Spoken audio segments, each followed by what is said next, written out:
पुण्यात्माओं, इस दास के उद्देश्य से जो पूर्ण परिचित हो जाएगा उसके मन में दोष नहीं आ सकता।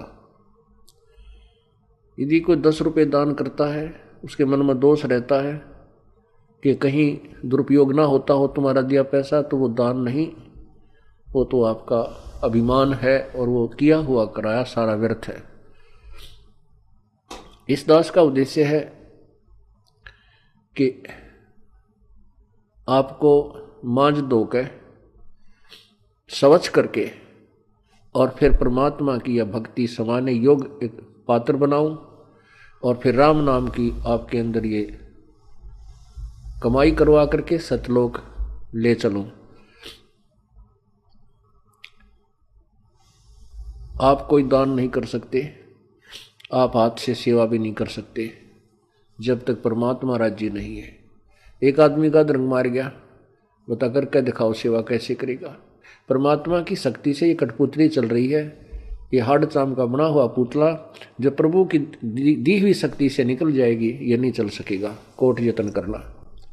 कहने का दास का भाव है कि न तो किए हुए दान पर विमान हो, दान भी परमात्मा देता है तभी हो सकता है। ऐसे गरीब आदमी हैं जिनके पास समय भी खाना खाने को नहीं है, वो कितना दान करेंगे। और आपके 100 प्रकार के झंझटों को हटा करके प्रभु ना जाने कितने हानियों को रोक करके आपके अंदर फिर प्रेरणा देता है। आपको पता लग जाता है कि मेरा यहां इतना विनाश होना था यदि आज मैं कबीर परमेश्वर की शरण में नहीं होता। फिर कुछ दिन के बाद आपके अंदर एक प्रेरणा आएगी, कुछ दिन के बाद फिर प्रेरणा होगी कि भगवान ने मेरा इतना लाभ दिया है तो क्यों ना एक पाठ करवा दूं। पहले परमात्मा ने आपको धन दिया और फिर आप पे प्रेरणा देकर आपके हाथ से दान करवाया, ना तो मन दान नहीं करने दे आपको। ये तो ऐसे ही आपकी बुद्धि को भ्रमित रखेगा कि तय मकान बना लूं, एक प्लाट और ले लूं, ये दान की तरफ नहीं चलने देगा। तो परमात्मा के बारे में दादू जी कहते हैं, करे करावे साईया ये मन में लहर उठा, दादू सिरदर जीव के वो आप बगल हो जावे। सब कुछ परमात्मा कर रहे हैं। आपको पहले धन देते हैं, फिर आपकी आत्मा में प्रेरणा करते हैं और दान भी वही करा पाते हैं।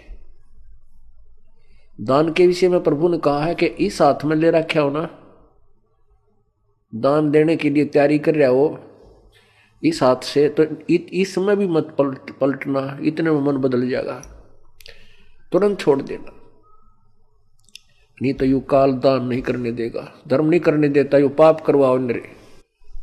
अब क्या बताते हैं परमात्मा, गुरु भक्ता मम आत्म होई, वाके हृदय रहूं समोई,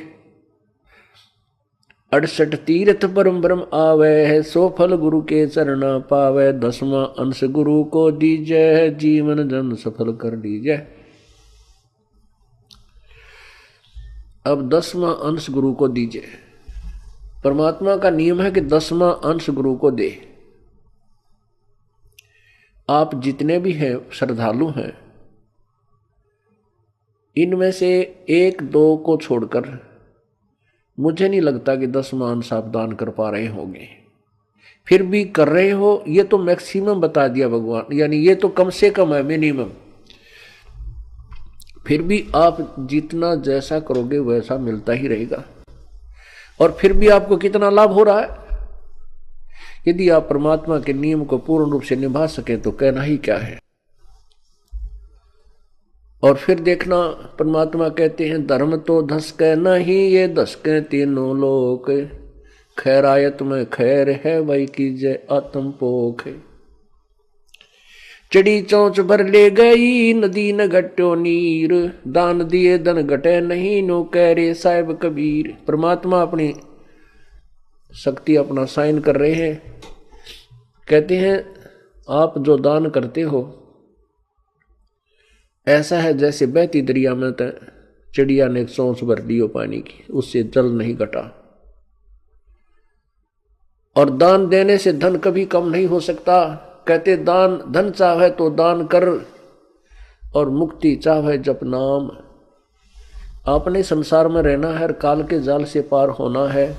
काल का ऋण उतारने के लिए आपने धर्म यज्ञ आदि करना पड़ेगा, क्योंकि आप ऋणी हैं। उसके लिए विधि बता रहे हैं कि 10वां अंश गुरु को दीजय, जीवन जन्म सफल कर लीजय।